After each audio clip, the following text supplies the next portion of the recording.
We are tired of you guys. Go back to your house and this nonsense. You destroy your country. You come to South Africa to destroy your country.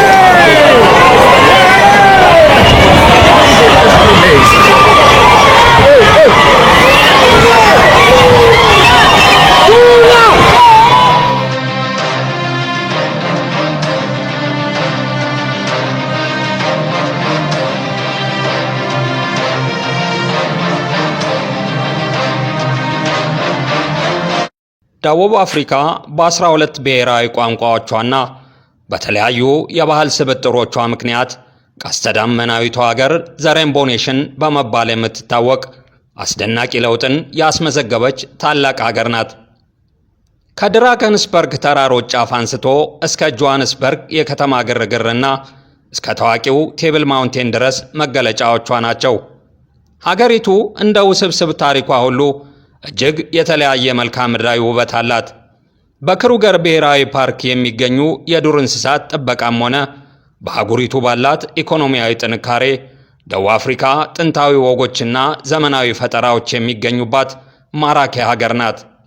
እስከ ቅርብ ጊዜ ድረስ ደቡብ አፍሪካ ለብዙዎች የተስፋ ምድር፣ ለአፍሪካውያን ደግሞ የነጻነት ተምሳሌት ነበረች። የኔልሰን ማንዴላ ሀገር አፓርታይድን ድል አድርጋ ለዓለም የሰው ልጅ እኩልነትን ያስተማረች ያቺ ታላቅ ምድር ዛሬ ግን በታሪኳ ጥቁር ነጥብ እየጣለች ነው። ቀስተ ደመናው ሀገር በሚል ውብ ስሟ ስር ዛሬ አፍሪካውያን ስደተኞች እንባና ደም ይፈሳል። ለምን? ምን ተፈጠረ? ወንድም ወንድሙን እንደ ጠላት የሚያድንባት፣ ጎዳናዎቿ በጭካኔ የተሞላባት ደቡብ አፍሪካ በእውነት ዛሬ ምን እየሆነች ነው? ዚኖፎቢያ ወይም የባዕዳን ጥላቻ የሚባለው መርዝ በሀገሪቱ ስር ሰዶ የአፍሪካውያን ወንድሞቻችን ደምና እንባ በየጎዳናው እየፈሰሰ ነው። ዚኖፎቢያ ከግሪክ ቋንቋ የመጣ ቃል ሲሆን ትርጉሙም ባዕዳንን መጥላት ወይም መፍራት ማለት ነው። በደቡብ አፍሪካ ይህ ጥላቻ ትላንት የተጀመረ አይደለም። አፓርታይድ ካበቃ ማግስት ጀምሮ ስር የሰደደ ችግር ሆኖ ቆይቷል። የመጀመሪያው ትልቅ የጥፋት ማዕበል የተቀሰቀሰው እንደ አውሮፓውያኖቹ አቆጣጠር በ2008 ዓ.ም የነበረ ሲሆን በወቅቱ በደረሰ ጥቃት 62 ሰዎች ሲገደሉ በሺዎች የሚቆጠሩ ደግሞ ከቤት ንብረታቸው ተፈናቅለዋል። በ2015 እና በ2019 ደግሞ በጆሃንስበርግና ደርባን የደረሱ ጥቃቶች ዓለምን አስቆጥተዋል። አፍሪካውያን ስደተኞች የእኛን ሥራ ቀማችሁ፣ ወንጀል አስፋፋችሁ የሚል የጥላቻ ስም ተለጥፎባቸው የጥቃት ሰለባ ሆነዋል። እንደ ደቡብ አፍሪካ ስታትስቲክስ ኤጀንሲ መረጃ ከሆነ በሀገሪቱ ውስጥ ከ2.9 እስከ 3.9 ሚሊዮን የሚሆኑ የውጭ ሀገር ዜጎች ይኖራሉ። ይህም ከሀገሪቱ ጠቅላላ ሕዝብ 7 በመቶ ያህሉን ብቻ ነው። አብዛኞቹ ስደተኞች ከጎረቤት ሀገራት ዚምባብዌ፣ ሞዛምቢክ፣ ሌሴቶና ማላዊ የመጡ ሲሆኑ ከኢትዮጵያ፣ ናይጄሪያና ሶማሊያ የመጡም ቁጥራቸው ከፍተኛ ነው። ምንም እንኳን ከሌሎች የአውሮፓ ሀገራት ጋር ሲነጻጸር በደቡብ አፍሪካ ያሉ የሌሎች ሀገር ዜጎች ቁጥር አነስተኛ ቢሆንም የፖለቲካ መሪዎች ግን ለሀገሪቱ ኢኮኖሚ ውድቀት ስደተኞችን እንደ ሰበብ ይጠቀሙባቸዋል።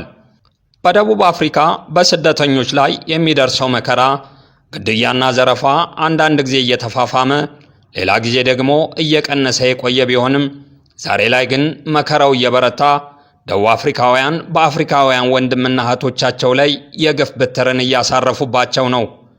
ደቡብ አፍሪካውያን በሀገራቸው የተጠለሉ ስደተኞችን በአደባባይ ማደን ከጀመሩ ሰነባብተዋል። የፕሪቶሪያና የጆሃንስበርግ ጎዳናዎች እኛ ለሀገራችን እንቆረቆራለን በሚሉ የጎዳና ላይ ቡድኖች ተሞልተዋል። እንደ ኦፕሬሽን ዱዱላ ያሉ ስብስቦች ራሳቸውን እንደ ፖሊስ በመቁጠር በየቤቱና በየሥራ ቦታው እየገቡ ስደተኞችን ያድናሉ።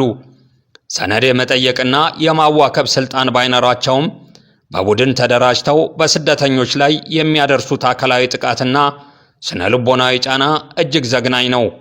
ብዙዎች በገዛ ቤታቸው ውስጥ ዋስትና አጥተዋል። በሰፈር ውስጥ ለመንቀሳቀስ ደግሞ ሕይወታቸውን ለሞት አሳልፎ መስጠት ግድ ሆኖባቸዋል። ብዙ አፍሪካውያን ስደተኞች ወደ ደቡብ አፍሪካ የሚገቡት በድካማቸውና በጥረታቸው ሕይወታቸውን ለመለወጥ ነው።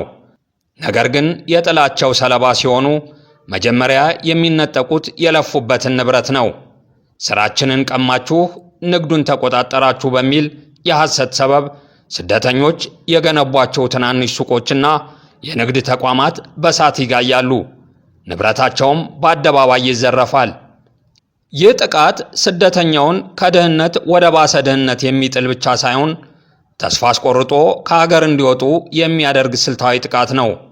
ለአንድ በሰው ሀገር የሚኖር ስደተኛ ለዓመታት የለፋበት ንብረት በደቂቃዎች ውስጥ ሲወድም ማየት ከሞት የማይተናነስ ህመም ነው። ጥቃት ሲደርስባቸው መጠጊያ ሊሆናቸው የሚገባው ፖሊስ በተቃራኒው የስቃዩ አካል ሲሆን ደግሞ ህመሙ ይበረታል። ብዙ ስደተኞች እንደሚመሰክሩት ፖሊሶች ስደተኞችን በጎዳና ላይ እያስቆሙ ያዋክባሉ። ሕጋዊ ሰነድ እያላቸው ጉቦ እንዲከፍሉ ያስገድዷቸዋል። ጉቦ ያልከፈሉ ደግሞ ሰብአዊነት በጎደለው መልኩ ወደ እስር ቤት ይወረወራሉ። በእስር ቤቶች ውስጥ የሚደርሰው እንግልት፣ የምግብ እጥረትና የሕክምና እጦት ሌላው ያልተሰማ ሰቆቃ ነው። በደቡብ አፍሪካ ስደተኞች ላይ የሚፈጸመው ግፍ ወሰኑን አልፎ የሰው ልጅ በቁሙ እስከ ማቃጠል ደርሷል። ዓለም ተመልክቶ በቸልታ ያለፋቸው ሰዎች በጎዳና ላይ በቆሙበት ጎማ ተደርጎባቸው በእሳት ሲቃጠሉ የሚያሳዩ ምስሎች የታሪክ ጠባሳዎች ናቸው። በስለት መቆራረጥ፣ በድንጋይ መውገርና በጭካኔ መግደል በየጊዜው የሚሰሙ መርዶዎች ሆነዋል። ይህ ድርጊት ከአፍሪካዊነት እሴት ብቻ ሳይሆን ከሰው ልጅነትም የራቀ ታሪክ የማይረሳውና ይቅር የማይለው ትልቅ በደል ነው። እየደረሰባቸው ካለው አካላዊ ጥቃቶች ባልተናነሰ ስደተኞች በየቀኑ የሚሸከሙት ስነ ልቦናዊ ጫና ሌላው ስቃይ ነው። ስደተኛ በመሆናቸው ብቻ እንደ ጠላት መታየት፣ በሄዱበት ቦታ የንቀትና የጥላቻ ቃላትን መስማት፣ እንዲሁም ልጆቻቸው በትምህርት ቤት ውስጥ የሚደርስባቸው መገለል በውስጣቸው የማይድን ጠባሳ ጥሎ ያልፋል። አንድ ሰው በገዛ አህጉሩ ላይ በገዛ ወንድሞቹ ምድር ላይ ባዕድ ተብሎ ሲሰደብና ሲገለል የሚሰማው ሕመም በቃላት አይገለጽም። ይህ ማኅበራዊ መገለል ስደተኞችን ለከፍተኛ ጭንቀትና ተስፋ መቁረጥ ዳርጓቸዋል።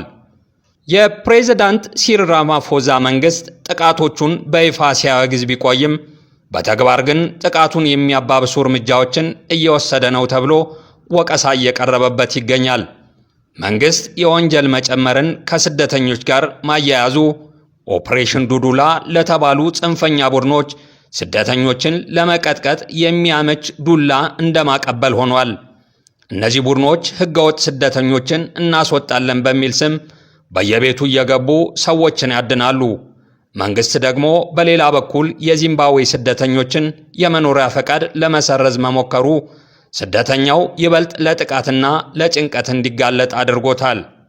ሕግ አስከባሪዎችም ጥቃት ሲደርስ ዝምታን መምረጣቸው መንግሥት ለችግሩ ጀርባውን እንደሰጠ ያሳያል። በቅርቡ በጆሃንስበርግ 4 ኢትዮጵያውያን በታጠቁ አካላት መገደላቸው ይታወሳል። ምንም እንኳን የደቡብ አፍሪካ ፖሊስ ተራ ወንጀል ነው ቢልም የኢትዮጵያ ማህበረሰብ ግን ጥቃቱ የሌሎች አገር ሰዎችን ካለመፈለግና ንብረታቸውን ከማውደቅ ጋር ቀጥተኛ ግንኙነት እንዳለው በከፍተኛ ድምፅ እየተናገሩ ነው። ኢትዮጵያውያን ወገኖቻችን ለምን ዋነኛ ኢላማ ሆኑ? መልሱ ግልጽ ነው። ኢትዮጵያውያን በደቡብ አፍሪካ ስፓዛ ሾፕ በመባል የሚታወቁ የችርቻሮ ንግዶች ላይ ያላቸው የበላይነት ለእነዚህ ቡድኖች የኢኮኖሚ ቅናት ምንጭ ሆኗል። ይህን ዘመቻ የሚመሩ ቡድኖች በይፋ ድረ-ገጻቸው ላይ የሀገሪቱ ንግድ በዜጎች እጅ መግባት አለበት የሚል መርህ ይዘዋል። ይህ ማለት ደግሞ የኢትዮጵያውያን ሱቆች የመጀመሪያው የጥቃት ሰለባ ናቸው ማለት ነው። በተለይ አሁን ባለው ሁኔታ በፕሪቶሪያና በጆሃንስበርግ የሚገኙ ወገኖቻችን መውጫና መግቢያ አጥተዋል። በሞዛምቢክ በኩል ያለውን ድንበር የመዝጋት ዛቻ ደግሞ ችግሩን ወደ ቀጠናዊ ቀውስ ቀይሮታል።